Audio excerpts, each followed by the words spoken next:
오늘 저희 말씀의 제목은 오직 의인은 믿음으로 살리라 라고 하는 제목으로 말씀을 드리겠습니다. 하박국 2장 1절로 4절의 말씀을 보겠습니다. 하박국 2장 1절로 4절입니다. 내가 내 파수하는 곳에 서며 성루에 서리라.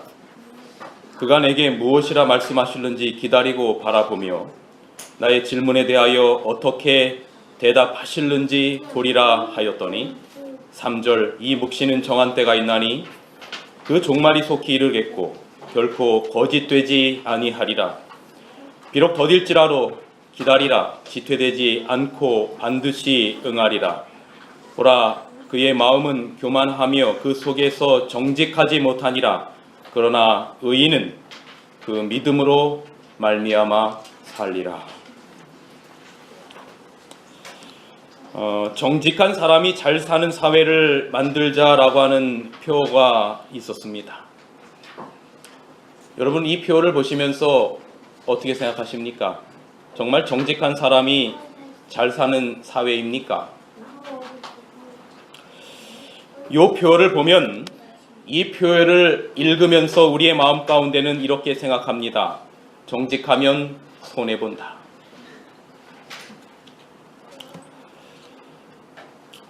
나라가 부도가 나고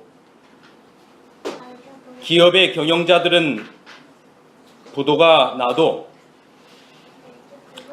손해를 보는 사람은 회사를 위해서 피땀을 흘리며 일한 노동자들이고 하청업체들이 부도가 납니다. 생활고에 시달리고 심지어 자살하고 가정이 파탄납니다. 그러나 아무도 책임을 지지 않습니다. 이때 우리는 차마 믿음이 없다고 할까봐 말은 못하지만 속으로 이렇게 생각합니다. 하나님이 계시다면 어찌 이런 일이? 제가 중학생 때인가요? 한 재림교회 목사님의 딸이 납치당해서 생매장 당한 사건이 있었어요.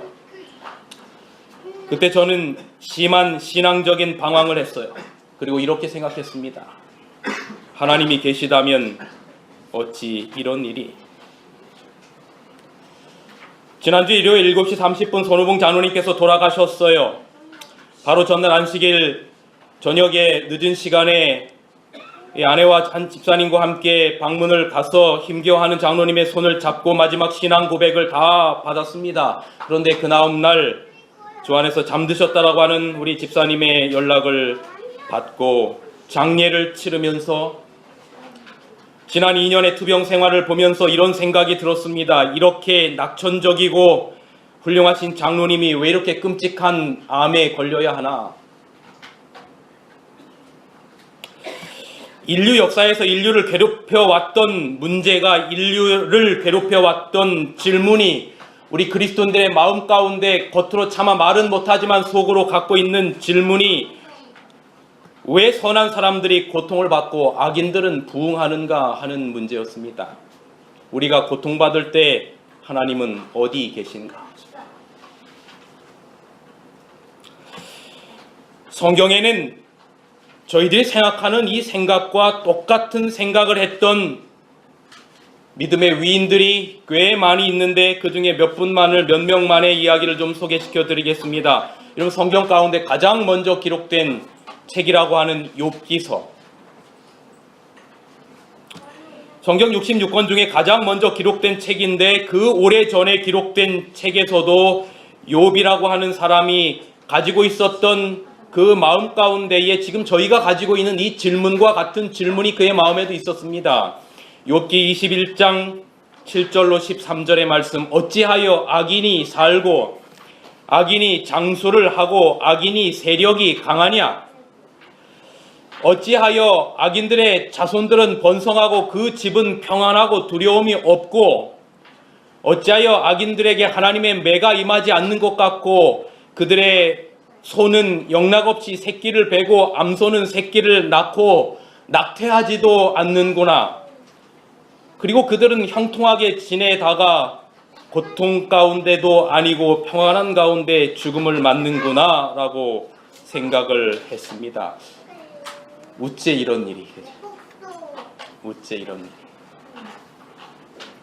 젊은 사람들의 말에 의하면 헐 이겁니다.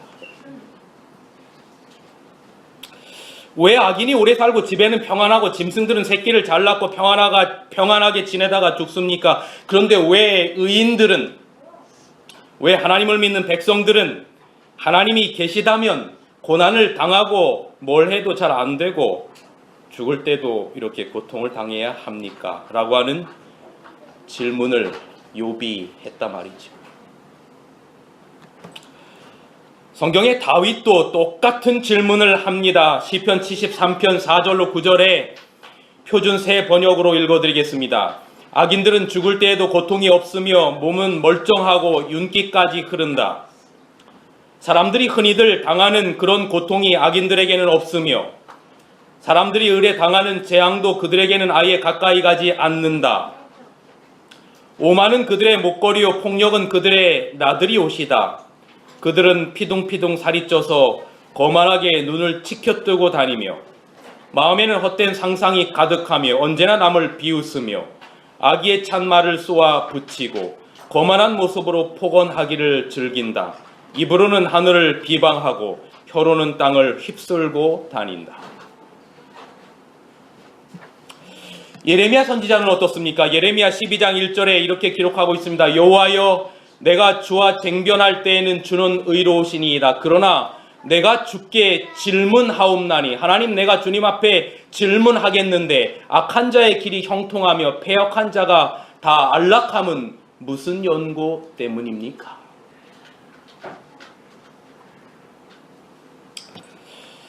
제가 오늘 본문 하박국서의 말씀을, 하박국서 2장 1절로 4절의 말씀을 읽어드렸는데, 하박국서를 시작하면서 1장 1절에 하박국이라고 하는 하나님의 선지자가 이렇게 하나님 앞에 질문합니다. 제가 조금 의역했습니다. 하박국 1장 1절로 4절. 하나님, 내가 이렇게 부르짖는데 언제까지 못 들은 척 하실 겁니까? 하박국 1장 1절의 말씀입니다.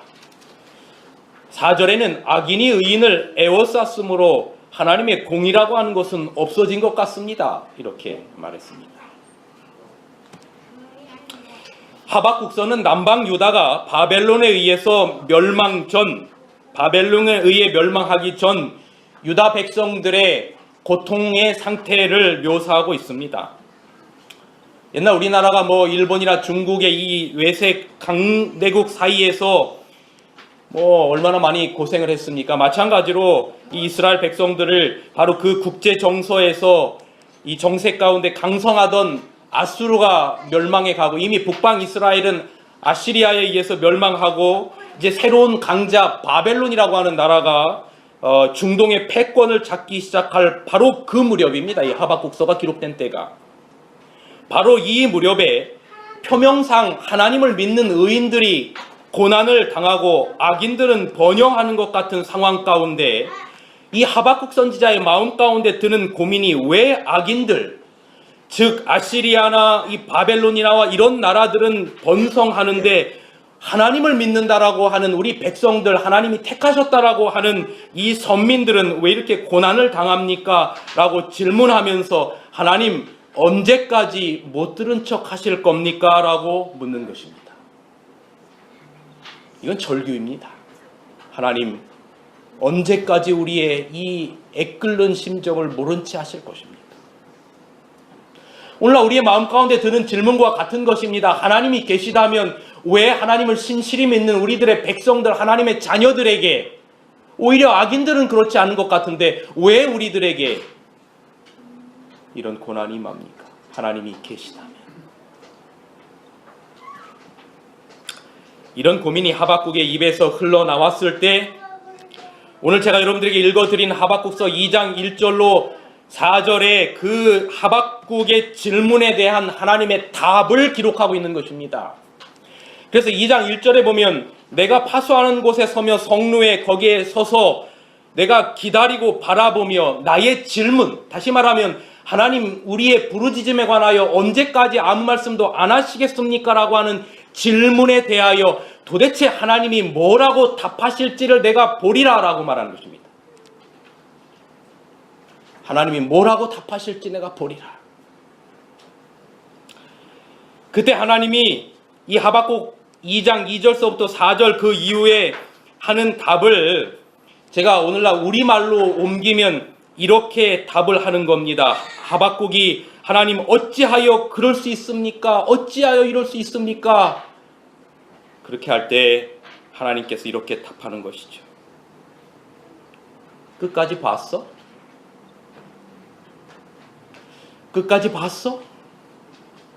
냅두어. 정한 때가 있다. 봐라, 악인이 바벨론의 마음이 교만하고 그의 속에서 정직하지 못해. 근데 그건 너희들 상관한 일 아니고 그건 나에게 맡겨. 너희들이 기억해야 할 것은 이거야. 모든 예언은 다 때가 있고 그 때에 반드시 이루어질 거야. 악인에 대한 심판도 의인에 대한 구원도 이것은 다 때가 있고 정한 때가 있으니 지체하지 아니하고 지루하고 힘들더라도 그 때에 이루어질 거야. 그러나 오직 의인은 뭐로 살리라? 믿음으로 살아라. 저를 따라해 보시겠습니까? 그러나 의인은 그 믿음으로 말미암아 살리라. 인류의 죄악의 역사 속에 선과 악의 싸움은 결코 사라지지 않습니다. 예수님 이 땅에 오실 때까지 그럴 것입니다. 이것이 겉으로 보이는 선과 악의 싸움이든 눈에 보이지 않는 선과 악의 싸움이든 결단코 끊이지 않을 겁니다. 구약에도 이스라엘과 애국과 바벨론과 로마에 보이는 선악간의 싸움이 있었지요. 지금도 이런 가시적인 눈으로 보이는 선악간의 싸움들이 있습니다. 그런데 문제는 눈으로 보이는 가시적인 선악간의 싸움보다도 더 큰 문제는 바로 신앙 안에서의 선악간의 싸움이에요. 예를 들어 이스라엘과 바벨론이나 아시리아나 로마와의 싸움이면 이게 가시적으로 드러나서 선과 악의 개념이 분명한데, 문제는 같은 선이라고 생각하는 이스라엘 내에서의 선악간의 싸움이 문제입니다. 선이라고 믿었던 아브라함의 자손이라고 믿었던 유대인들이 예수님을 죽였단 말이죠. 악이라고 믿었던 로마가 예수님을 죽인 게 아니라 선이라고 믿었던 이스라엘이 예수님을 죽인 거죠. 로마는 놔주려고 했어요. 빌라도 총독이 나는 이 사람에게 십자가에 못 박을 만한 죄를 찾지 못하겠노라 라고 했는데, 선이라고 생각했던 아브라함의 자손이라고 다윗의 후손이라고 생각했던 기름 부음을 받았다고 생각했던 유대인들이 예수님을 십자가에 못 박으라 했단 말이죠. 어쩌면 눈에 보이는 선과 악의 싸움보다 선이라고 생각하는 신앙 안에서, 교회 안에서 오늘 그리스도인의 마음 가운데 일어나는 선과 악의 싸움이 더 무서울 수도 있단 말입니다. 그런데 우리가 기억해야 될 것 한 가지는, 그것이 가시적인 선과 악의 싸움이든 눈에 보이지 않는 비가시적인 우리의 마음 가운데 일어나는 선과 악의 싸움이든 그 안에는 반드시 하나님이 계시고 하나님의 섭리가 있다라고 하는 것을 믿어야 한다는 것입니다. 히브리서 11장 1절, 믿음은 바라는 것들의 실상이요 보지 않는 것들의 증거니. 지지난주 금요일에 제가 이 부분에 관해서 믿음의 영역에 관련된 이야기를 잠시 말씀을 드렸는데, 여러분, 믿음의 영역 안에 있는 문제는 가시적이지 않고 비가시적인 것들이 많아요. 거의 다 그래요.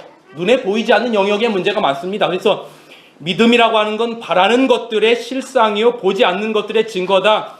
이걸 쉽게 말하면 이런 거죠.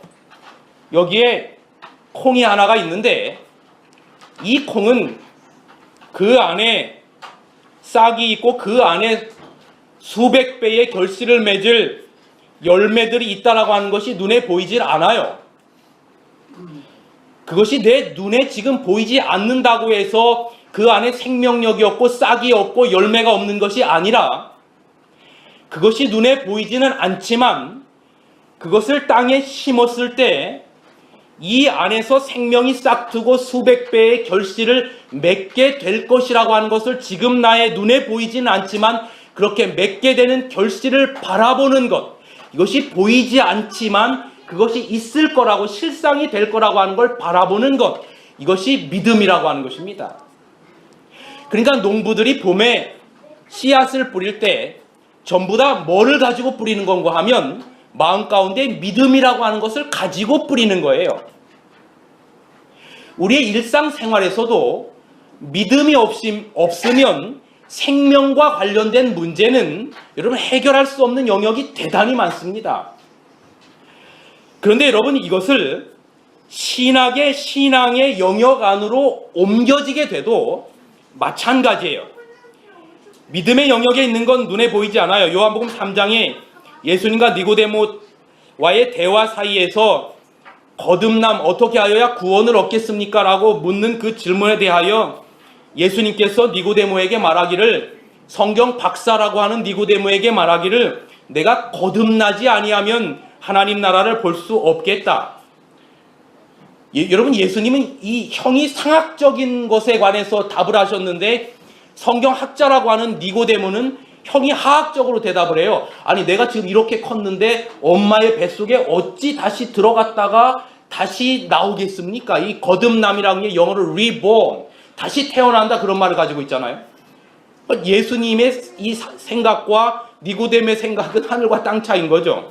그때 예수님이 더 알 수 없는 이야기를 하시는데 뭐라고 말씀하시냐면, 얘야, 거듭난다는 건 다 큰 네가 엄마 뱃속에 다시 들어갔다 나오는 것이 아니라 바람이 여기서 불며 저기를 부는 것이 눈에 보이지는 않지만 바람이 있는 것처럼 성령으로 난 사람도 이렇게 눈에 보이지 아니하는 것이다, 그렇게 말씀하고 있어요. 공기, 눈에 보이지 않아요.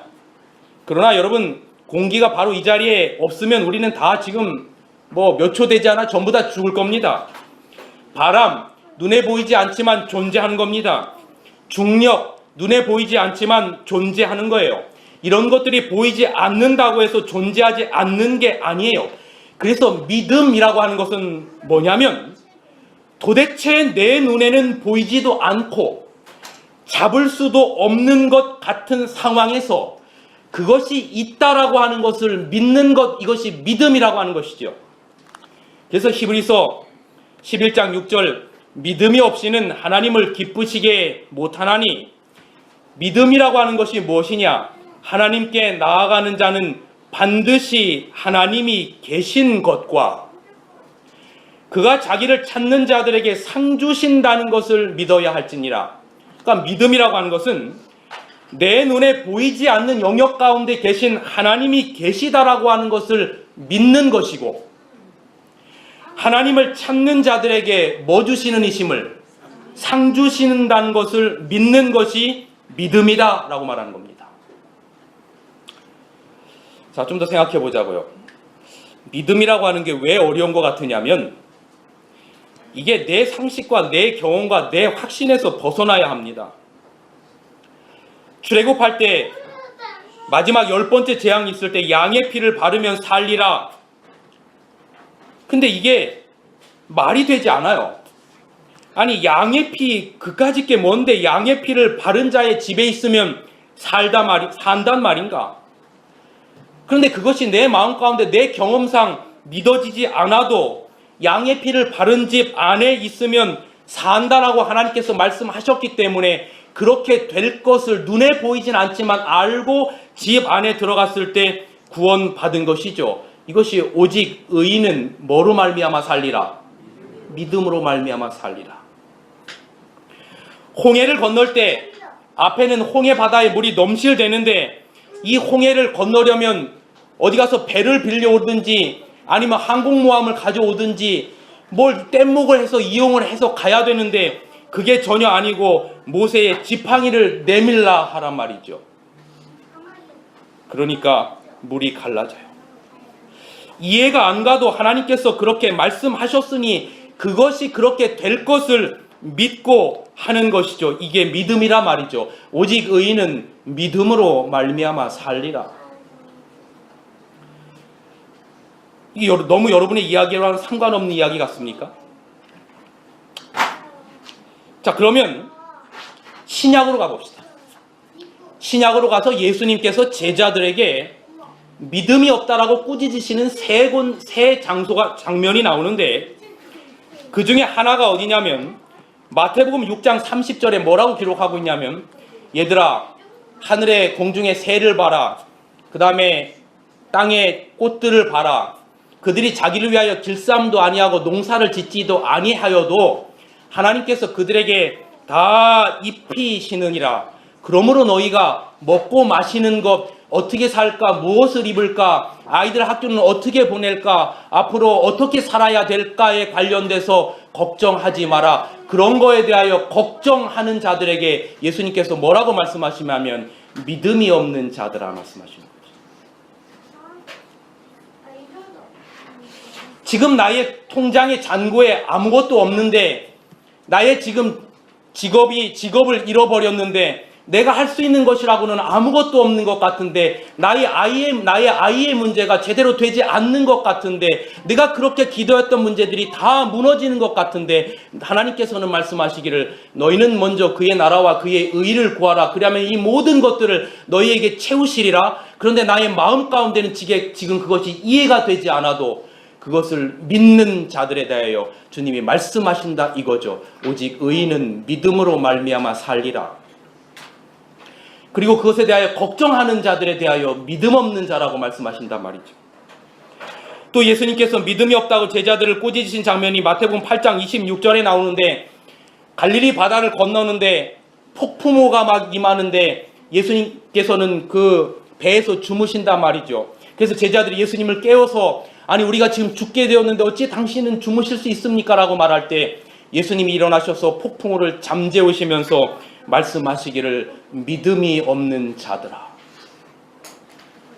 지금 나의 마음 가운데 두려움이 있고 불안한 마음이 있고 걱정하는 마음이 있어서 이 문제를 해결할 길이 없어서 괴로워 죽겠는데 주님께서 말씀하시기를 걱정하지 마라 말씀하시는 거예요. 그 문제 내가 해결하겠다 말씀하시는 거예요. 마태복음 17장 17절에 병 들린 소년 앞에서 어쩔 줄 모르는 제자들에게 말씀하시기를 믿음이 없고 패역한 세대여, 지금 나의 자녀가 나의 손자가 아파서 고통 가운데 있는데, 고통해하는 우리의 모습을 바라보면서 예수님께서 말씀하시는 이야기가 믿음이 없는 사람아 말씀하신다는 거죠. 이해되지 않는 현실 속에서 오늘 하나님께서 주시는 메시지가 뭐냐면, 너희들을 향한 나의 뜻이 이루어질 날이 반드시 있을 것인데, 끝에 말씀하시는 게 뭐냐면 그래도 의인은 뭐로 살리라? 믿음으로 살리라.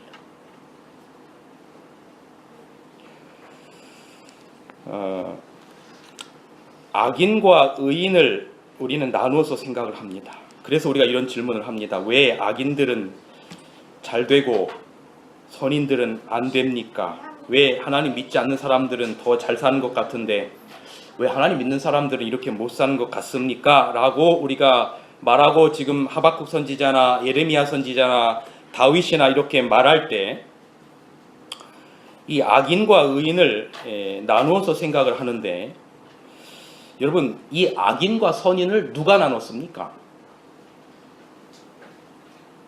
악인과 예를 들어서 여러분이 어떤 이런 마음 가운데 고민이 있을 때, 왜 저 사람은 잘 되고 저 사람은 악인이고 나는 선인인데 왜 이게 안 될까라고 할 때에 악인과 선인을 누가 나누냐면 우리 스스로가 악인과 선인을 나눕니다. 아니면 세상의 잣대를 가지고 악인과 선인을 나눕니다. 사진을 좀 한 장 보여드리겠습니다. 사진이 잘 안 보이시죠?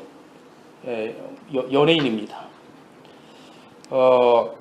선과 악의 기준을 나눌 때, 우리가 표면적으로 생각하는 선과 악의 기준을 나눌 때 왼쪽이 선일 것 같습니까? 오른쪽이 선일 것 같습니까? 왼쪽이 선일 것 같아요. 왜 왼쪽이 선일 것 같아요? 첫째는 화장을 진하게 안 했어요. 그 성경에도 보면 이 정결한 여인과 그 타락한 여인을 그 성화를 그릴 때 보면 정결한 여인은 화장기가 없어요. 그리고 하얀 옷을 입고 있어요. 근데 타락한 여인은 막 진하게 화장을 하고 그다음에 막 옷도 막 이상한 막 이런 거 입고 있어요. 우리가 딱 봐도 요게 선일 것 같고 요게 악일 것 같아요. 이건 왠지 기도하는 모습일 것 같고 이거는 그렇지도 않은 것 같고 요 판단 기준이 누가 합니까? 우리가 합니다. 그렇죠?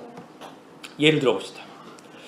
어떤 부모에게 자식이 둘이 있는데 A는 큰아들은 착하고 작은아들 B는 못됐어. A는 웃어른들께 인사도 잘하고 부모님도 잘 도와드리고 근데 작은아들 B는 남의 논에 있는 콩을 서리해. 막 이래요. 그래서 밖에 사람들이 생각할 때 저 집은 A는 선한데 B는 뭐해? 나빠. 악하다까지는 안 해도 나빠. 자, 탕자의 비유를 봐요. 큰 아들이 아버지와 같이 있으니까 표면적으로 저희가 이것을 판단하는 것처럼 표면적으로 판단을 하게 되면 큰 아들은 아버지와 같이 있으니까 의인이에요, 악인이에요? 의인이에요. 그런데 작은 아들은 아버지로부터 재산을 다 가지고 와서 탕진하고 진탕 술 먹고 노름하다가 거지꼴이 되었어요. 의인이에요, 악인이에요? 악인이에요. 그런데 부모 입장에서 보면 어떨까요?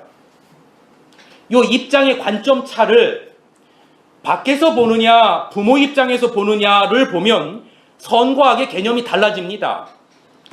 탕자 아버지가 작은 아들이 집 나간 이후로 남들이 악인이라고 하는 그 아들이 집 나간 이후로 한 번도 그 아들을 악인이라고 생각한 적이 있을까요? 없을까요?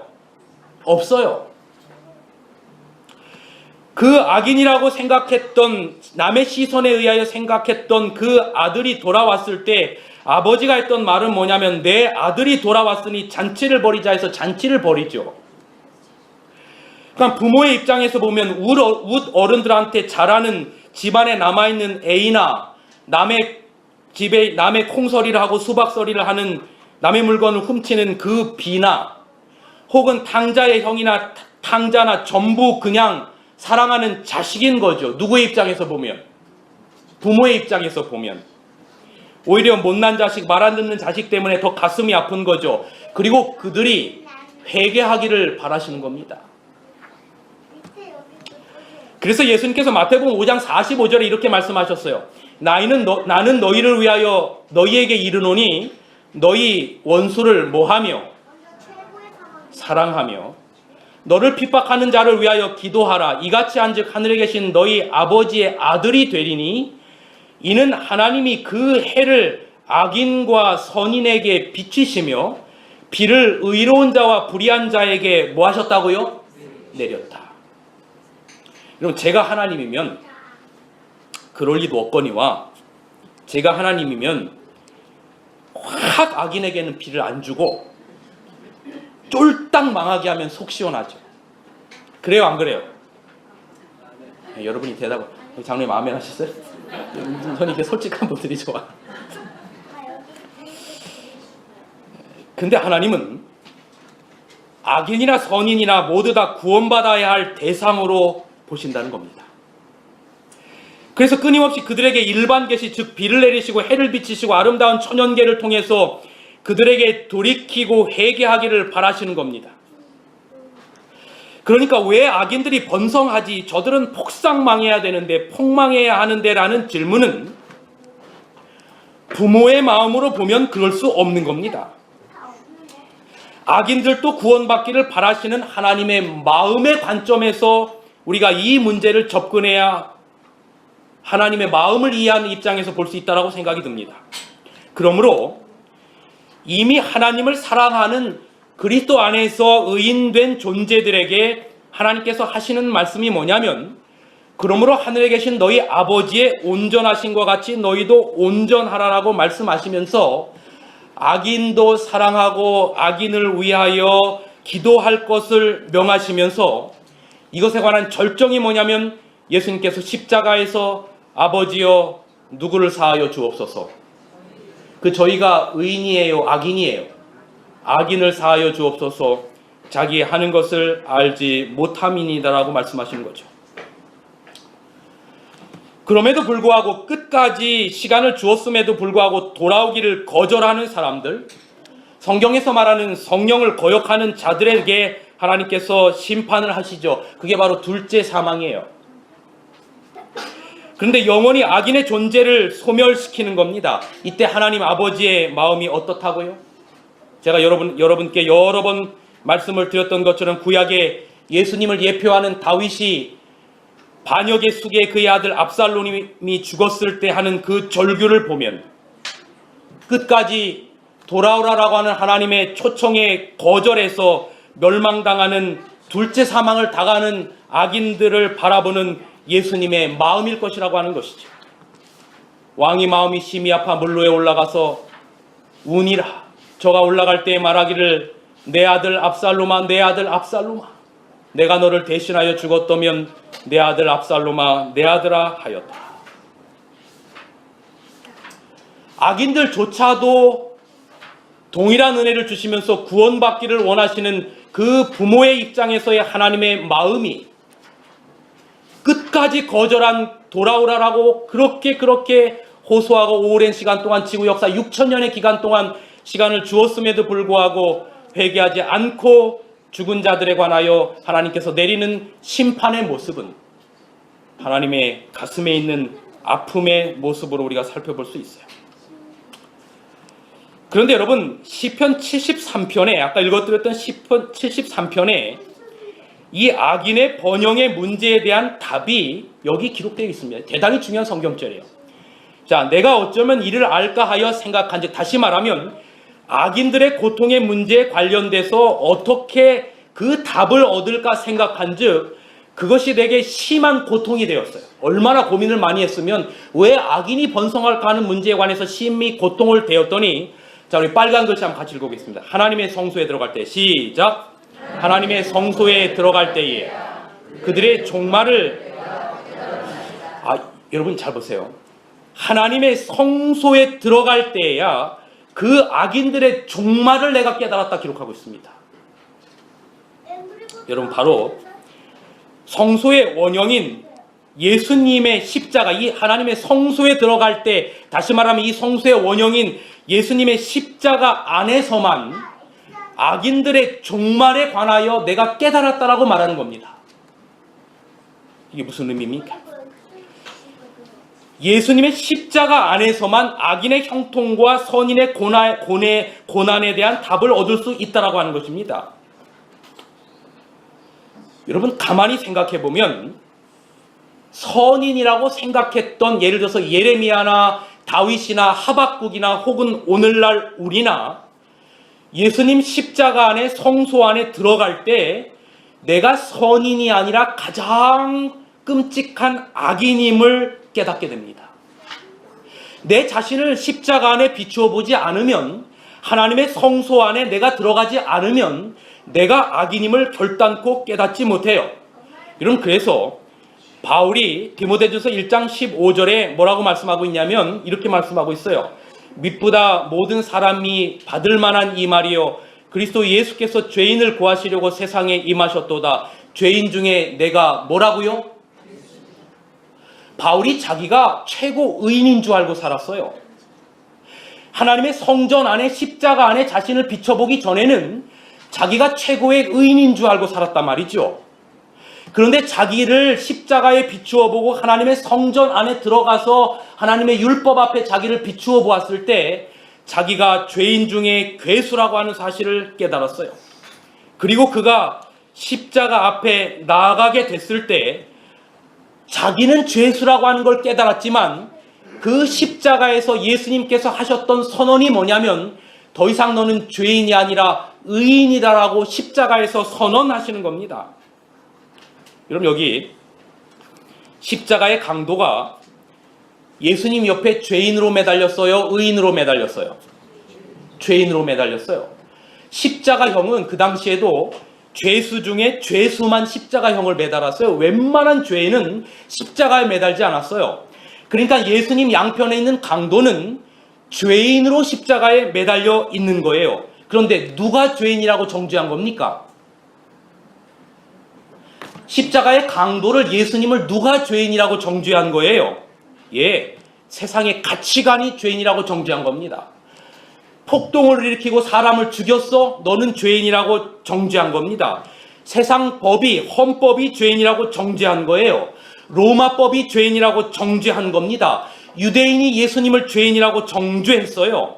그런데 여러분, 선악의 심판을 세상법에 의해서 죄인이라고 정죄된 그 죄인을 향하여 예수님께서 십자가에서 선악의 심판을 다시 하시는 겁니다.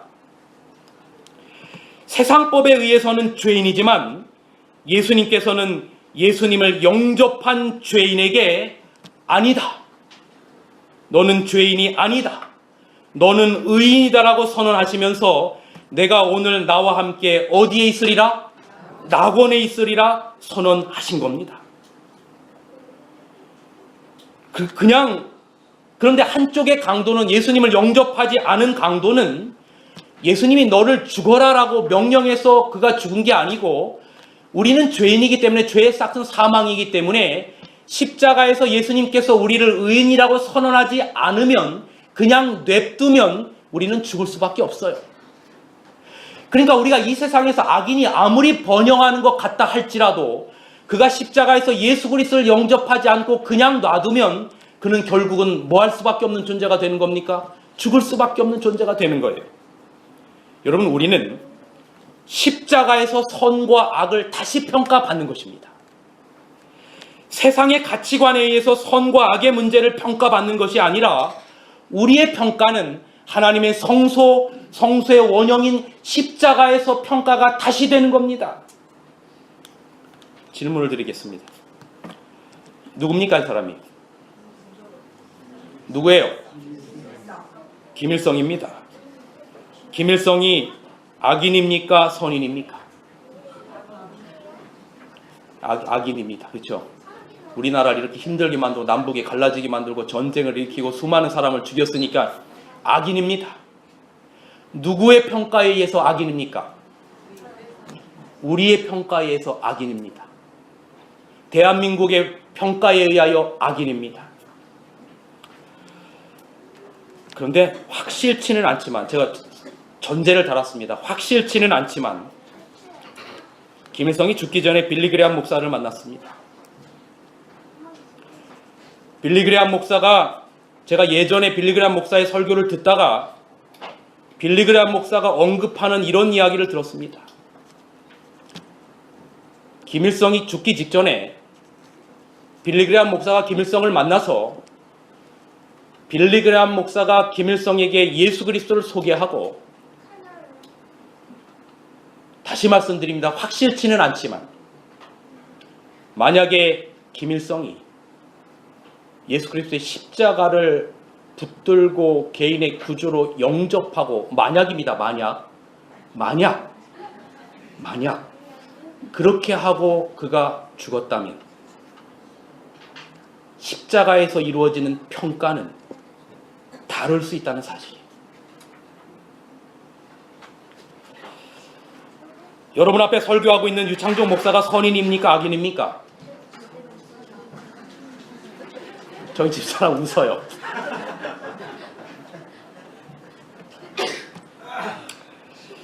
제가 아무리 여러분 앞에 설교하고 의인인 척해도 내 안에 그리스도가 없고 십자가가 없다면 우리는 십자가 앞에서 다시 평가됩니다. 선과 악의 평가는 시편 73편의 기별처럼 하나님의 성소 안에 들어가서야 그 결과를 바라보는 겁니다. 하나님의 성소라고 하는 건 그 성소의 원형인 예수님의 십자가 안에서, 그 앞에서 우리에 대한 선과 악의 평가는 달라지게 되는 겁니다.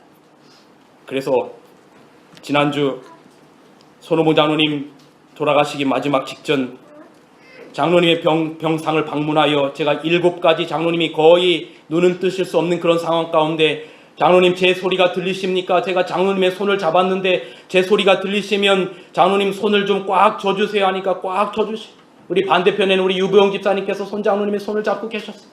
그리고 제가 그곳에서 몇 가지 질문을 드렸어요. 그 중에 시간 관계상 한 가지의 질문이 이거였어요. 장로님, 주님께서 십자가에서 장로님을 위하여 피 흘리셨음을 믿고 예수 그리스도를 개인의 구주로 받아들이십니까? 여쭙어요.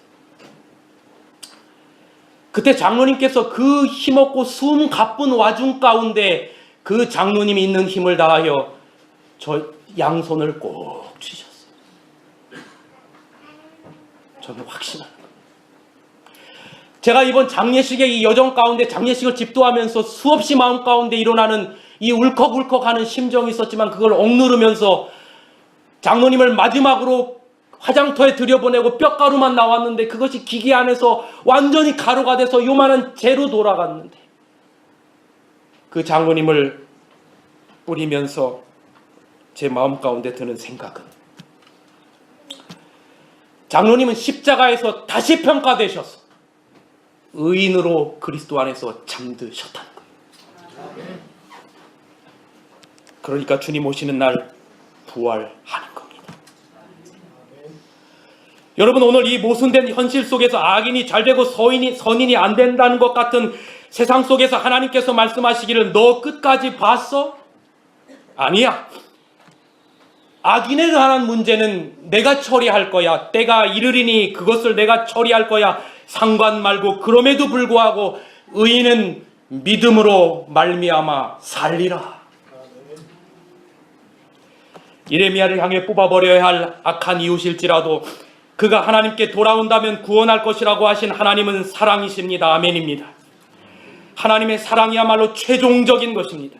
우리가 마지막으로 보게 될 것은 그건 악이 아니라 하나님의 사랑입니다. 그러므로 우리가 최종적으로 영혼에 품어야 할 것도 악이 아닌 하나님의 사랑이에요. 여러분, 하나님의 사랑이 우리를 구원했지 악이 우리를 구원하지 않습니다. 악은 결코 최종적인 자리에 서지 못합니다. 오직 하나님의 사랑만이 최종적인 자리에 설 것이니 우리 고난의 자리는 그 사랑을 키우는 모판이 되어 줄 것입니다. 여러분, 선과 악의 기준은 바로 예수님의 십자가에서 평가될 것입니다. 그 앞에서 우리는 다시 평가받을 거예요. 그 평가의 결과를 보는 날이 예수님 오시는 날일 거예요. 제가 오래전에 이런 말씀을 들은 기억이 나는데, 인생은 무덤으로 가는 만원 버스 안에서 서로 좋은 자리를 앉으려고 하는 것과 같다. 한 아이가 태어나서 무덤으로 가게 되는데 우리 인생이라고 하는 것이 이 버스 안에서 서로 좋은 자리를 차지하려고 하는 것과 같다라고 말하는 겁니다.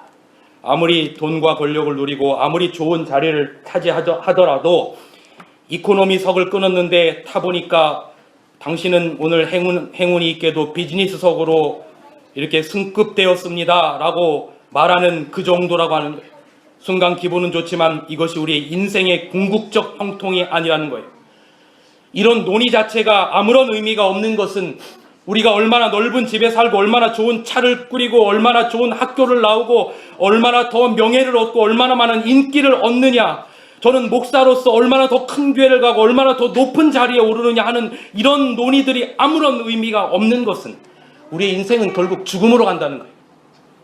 아무도 예외 없이. 그러니 하나님께서 우리의 인생을 보실 때 우리가 보는 것은 악인이 무덤으로 가는 만원 버스 안에서 좀 더 나은 자리, 좀 더 좋은 자리를 탔다고 우리 의인들이 부러워할 것도 탄식할 것도, 우리는 조금 나쁜 자리에 앉았다고 하나님 앞에 불평할 것도 투덜거릴 것도 없다는 것이죠. 결국 우리 인생의 문제, 가장 중요한 문제는 예수님의 십자가 안에서 어떻게 평가받아지느냐, 영원한 생명을 얻느냐 못 얻느냐가 중요한 쟁점이에요. 분명한 한 가지 사실은 우리 예수님 다시 오십니다. 아멘이지요. 갈릴리 사람들아 어찌하여 서서 하늘을 쳐다보느냐, 너희 가운데 하늘로 올리우신 이 예수는 하늘로 가심을 본 그대로 다시 오시리라. 나는 부활이요 생명이니 나를 믿는 자는 죽어도 살겠고 무릇 살아서 나를 믿는 자는 영원히 죽지 아니하리니 이것을 내가 믿느냐. 우리의 가슴을 그렇게 아프게 목 놓아 울었던 우리의 아픔을 신원하여 주시러 주님 오실 겁니다. 확신하건대 분명한 의인으로 주 안에서 잠드신 손오봉 장로님 다시 만나 뵐 것입니다. 그때까지 악인에 대한 심판은 하나님께 맡기고 우리는 십자가를 붙들고 순종하며 오직 의인은 믿음으로 말미암아 살리라라고 하는 하박국의 말씀을 기억하며 끝까지 믿음 안에서 승리하며 살아가는 여러분과 제가 되기를 간절히 바라면서 오늘 말씀을 줄이겠습니다. 이제는 우리 하나님의 사랑과 예수 그리스도의 은혜와 성령 하나님의 감화감동 교통하심이 오직 의인은 믿음으로 살리라라고 하는 말씀을 마음 가운데 품고 살아가는 우리 온 성도들과 지난주 우리 손장로님을 잃고 슬픔 가운데 있는 우리 김숙자 집사님과 또 우리 유가족들에게 지금부터 영원히 함께하여 주시옵소서. 예수님의 이름으로 기도하옵나이다. 아멘.